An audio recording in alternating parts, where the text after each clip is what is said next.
It's time for some games on GGSP. I'm Will. I'm Rad. And I'm Jem. Coming up on the show, we join the Knights of the Lost Realm and take on an epic adventure in our review of Oceanhorn 2. Plus, the Gran Turismo World Tour Championships kick off in Sydney, and Will is in the driver's seat. On the corner apex, side by side they come. I was indeed behind the wheel and it was blistering. Did you compete? How'd you go? No, brake now, brake. No. I didn't brake! Oh gosh! Ah. Yeah, that's the wall. Oh goodness. Well, it was fast and furious. Fast and furious.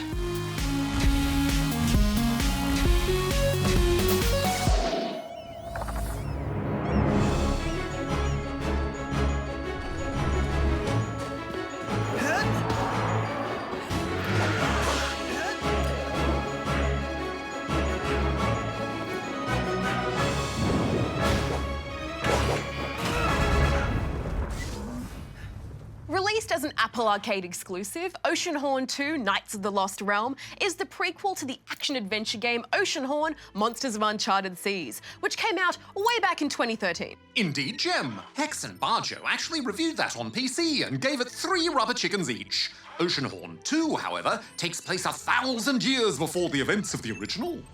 You play as a young, mostly silent hero who, with the help of his friends Trin and Jen, must unite the species of neighbouring lands in order to stop the Dark Army from throwing the world into chaos.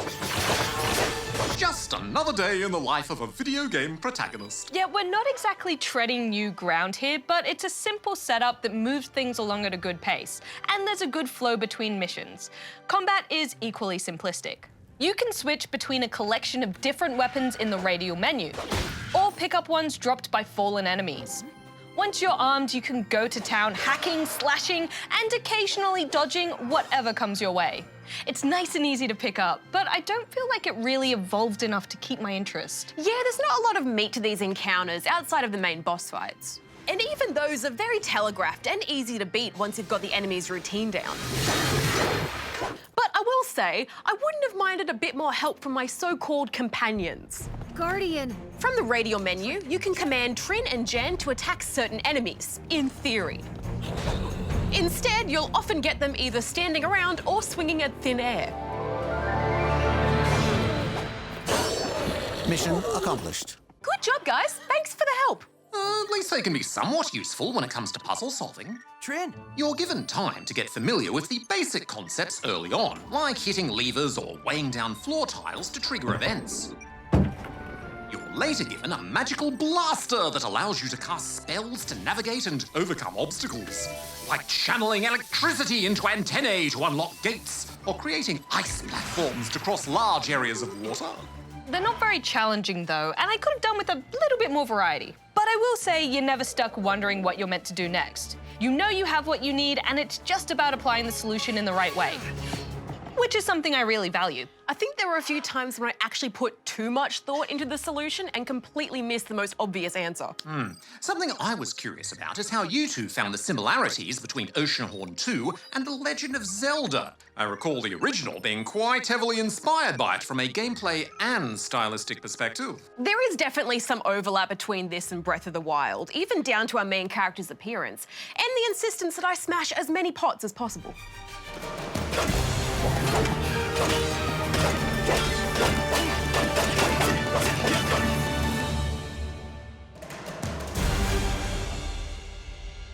But I don't think these similarities are necessarily a bad thing.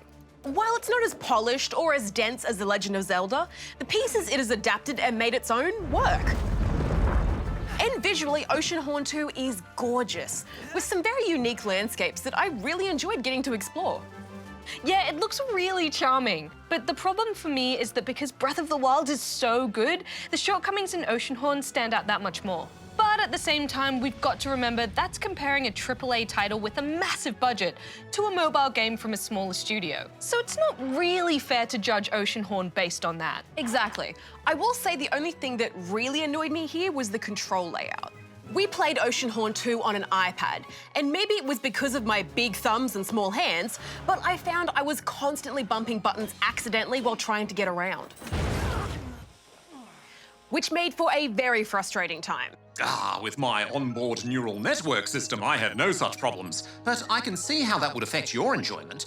For spawnlings at home, I would suggest playing with a supported wireless controller or on a compatible television instead of using the touchscreen. However, that does take away the fun of gaming on the go. See, I didn't find it challenging enough to keep me invested long term, but for some simple, fun action puzzling, Oceanhorn 2 is worth a play, if you have Apple Arcade. I'm giving it 3 out of 5 rubber chickens. Despite my issues with the controls, I did enjoy my time here. The environments are gorgeous. The characters, though sometimes useless, are fun to be around. And there's boatloads of treasure to discover for the explorers out there. So I'm giving Oceanhorn 2 3.5 out of 5 rubber chickens.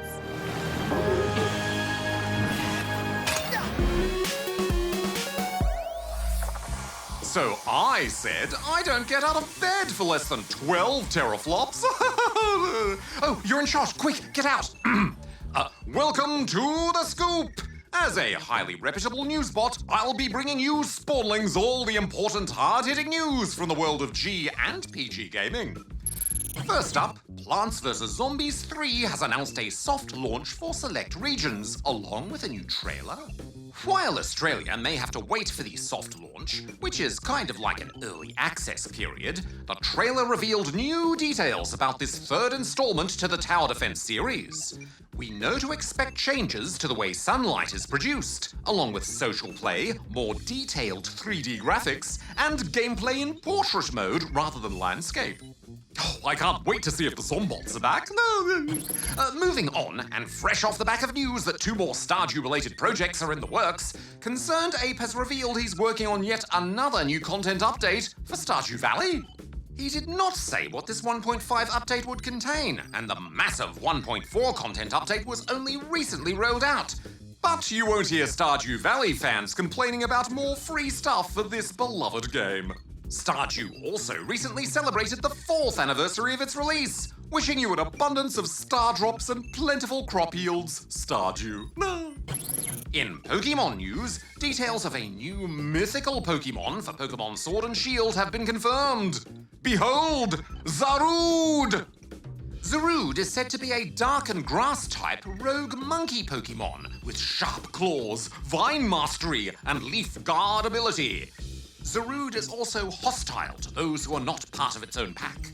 Certainly more intimidating than the adorable Grookey. And the results of the 2020 Pokemon of the Year vote saw Greninja take out the top spot, followed by Lucario and Mimikyu? Is that right, Mimikyu? Creepy Pikachu? Wow. And finally, there's another new Shovel Knight game on the horizon. Shovel Knight Pocket Dungeon is a block matcher meets dungeon crawler with puzzle and story elements, as well as a 2-player versus mode. This is in addition to Shovel Knight Dig, which we heard was in development last year. So much Shovel Knight to unearth! Now it's time for the Extra Scoop! A modder known as Mr. Comet has taken game boards from the original Mario Party Nintendo 64 game and used them to create a Super Mario 64-style platformer, complete with a bunch of mini-games. Here we go! Still sounds like a party to me. A platform party. And that's all the scoop for this week, until we scoop again. Oh, that was fun. See this paper shuffling technique? This is the Kerry O'Brien trademark method.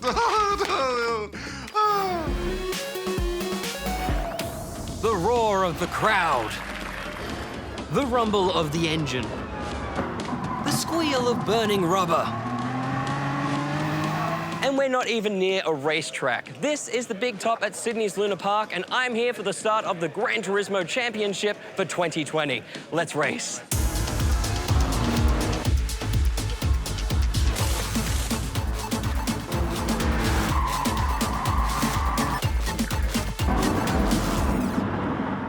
Managed by the game's developer Polyphony Digital, the GT Championships is a global esports event that brings together the best players from around the world to compete for virtual racing glory. And even the man behind Gran Turismo is here. Kazunori-san, why did you choose to create the Gran Turismo Championships? そうですね。10 years ago in the GT Academy program, we saw success in making a Gran Turismo driver into a real racing driver. And 10 years later, we got together with the FIA to really discuss the next 100 years of motorsports and what we can do for it. And the answer was this championship.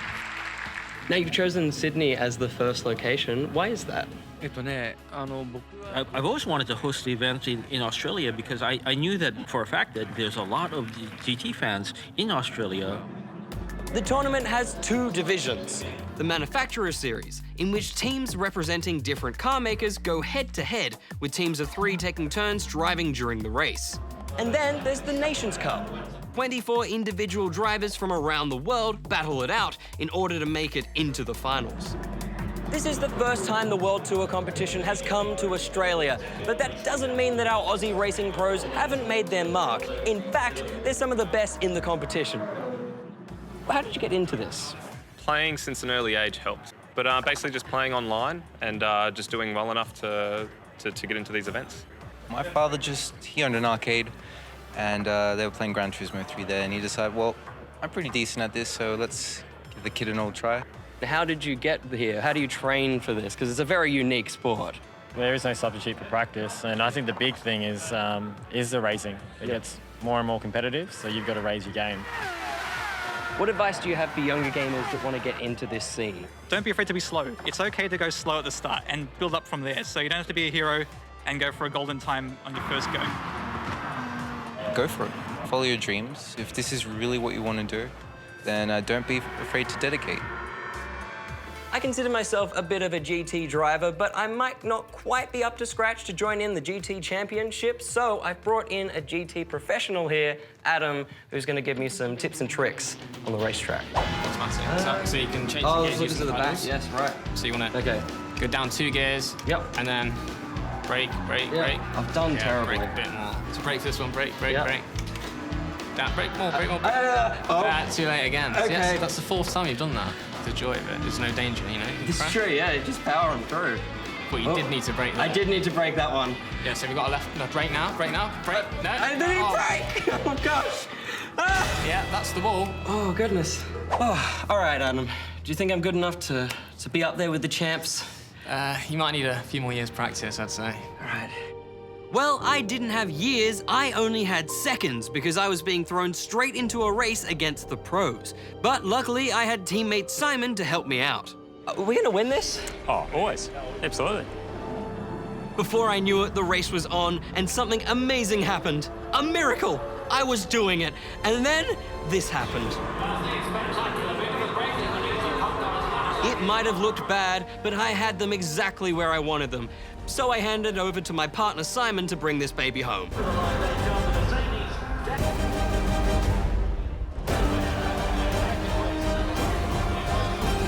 Yeah, even Simon couldn't bring us back from last place. I feel like Gran Turismo was the winner on the day. Yeah, You know what I mean? yeah, absolutely. My dream might have been over, but the other Aussie champs were representing. Both Cody Latkovski and Matthew Simmons had qualified for the finals of both the Manufacturers and the Nations Cup.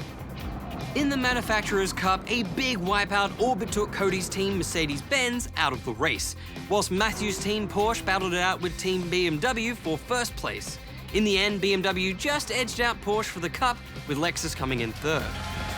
It was then time for the Nations Cup Grand Final. As the packed-out crowd cheered on, the 12 racers prepared to duke it out to be the champion of Sydney. Cody, who was the runner-up for the 2019 World Championship, was going into this race as the red-hot favourite, and when the pedals hit the floor, he didn't disappoint. Locking into a thrilling battle for front of the pack with Takuma Miyazono from Japan. After 30 laps of rubber-burning action, the race all came down to this moment. Takuma had edged Cody out by an agonizing 0.03 of a second in one of the most thrilling finishes in the GT Championship's history. That was intense. It's so great to see these big esports events coming to Australia. You know, after all that, I think it's best that I take the bus home.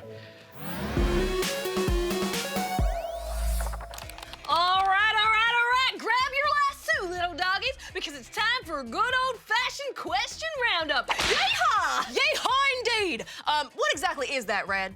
Well, it's where we have a few questions relating to the same sort of thing, so we round them up like cattle and answer them all together. Boy, howdy! Okay, great! But I don't know if I can keep up this cowboy thing. Can we, talk in our normal voices? All right, then, anything for you, Gem. We've got Minecraft questions for days, so let's kick it off with this video from Minecraft Queen. Hi, Minecraft Queen here. I've got 2 questions for you, GGSP. 1. Is Minecraft Dungeons an update or a movie? 2. Can you please do a mini review of the latest Minecraft update? Thanks! Oh, by the way, Rod and Gem, please do these. Ka-chinga! Oh. Thanks, Minecraft Queen. Oof. In answer to your first question about whether Minecraft Dungeons is an update or a movie, well, it's actually neither. Minecraft Dungeons is a standalone game made by the same developers of Minecraft, due out in April this year. It's quite a different game to Minecraft, made in a more dungeon crawler RPG style, which means we'll be in for some exploration of maze-like dungeons, mob battles, and treasure looting. And it will also have co-op, so you can play with your friends, which is my favourite. Now to the request for a mini review of the latest Minecraft update. Well, there are smaller updates to Minecraft all the time, such as the Buzzy Bees update, which added bees and honey. But the last major themed update was Village and Pillage, considering that the upcoming Nether update isn't officially out yet. And hey, I like the village improvements, and the pillagers and their outposts are just another fun element of play. So if I had to give Village and Pillage a mini score, I'd give it 4 out of 5 mini rubber chickens. What about you, Rad? Honestly, I didn't feel like this update was as interesting as, say, the Aquatic update, which felt like it transformed a huge part of the environment and added a whole new underwater dimension to the game. So, as an update, I would give Village and Pillage 3 out of 5 mini rubber chickens. I am interested for the new Nether update, though. I'm not sure if we'll do a review or anything like that when it's out, but we'll just have to wait and see. Speaking of which, our next 2 videos are about just that. So let's hear from Jason and from Jesse and Lucas, back to back, coming at ya. Hello, GGSP. My name is Jason, and I have one question for you. When is the next Minecraft update coming? Hi, GGSP. I'm Jesse. I'm Lucas.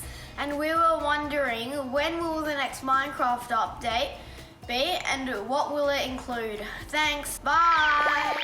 Thanks for your videos, Jason, Jesse, and Lucas. We get questions about when Minecraft updates are coming out a lot, don't we, Jen? Oh, we sure do. And as we often say, it's kind of hard for us to know exactly when they'll be officially launched.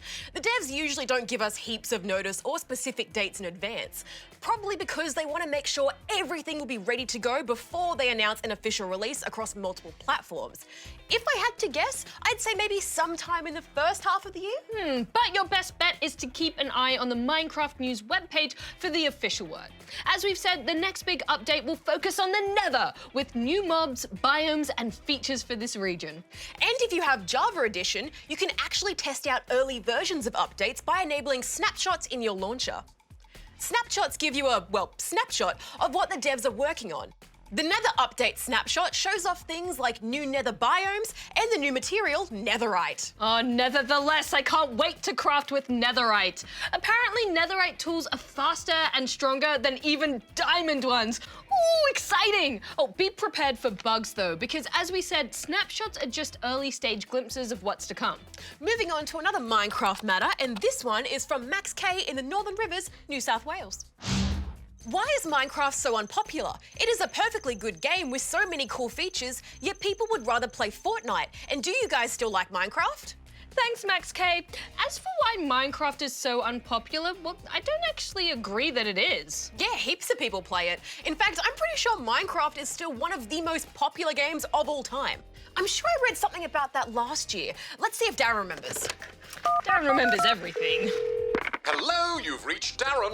Hi, Darren. We were just wondering if you had any facts and figures about the popularity of Minecraft. Oh, affirmative. As of September 2019, Minecraft had more than 112 million monthly players, an increase of more than 20 million players compared with the previous year. That's pretty impressive, especially given the game has been around now for over 10 years. And what do you think of Minecraft, Darren? Oh, I've always been a big fan. Everything's so square, it just speaks to me, you know? Not only is it highly accessible, it allows for all sorts of creativity. Like the giant statue of me I made for the GGSP custom Minecraft map. You can still download and play that if you're using the Java edition, by the way. Not to mention features like spin-off games, ray tracing for PC, and ongoing new updates on the horizon. Oh, it still blows my mind what some people can create in Minecraft. It's fun to play either alone or with friends, and it's constantly evolving. Plus, as we've seen today, we still get loads of questions from you GGS peeps about Minecraft. So if you're a Minecraft fan, you're clearly not alone. Such a wonderful game for all ages. Oh, too right. Well, thanks, Darren. Bye. Bye-bye. Always take the nether with you. All right, well, that's it for our Minecraft question bonanza. If you have a question for us at Ask SP, Minecraft or otherwise, go here to send it in. And if your video question makes it onto the show, you'll score some sweet GGSP goodies. Jem, I miss talking like a cowboy. All right, one more yeehaw for the road. The dirt road? Let's do it. Yeehaw!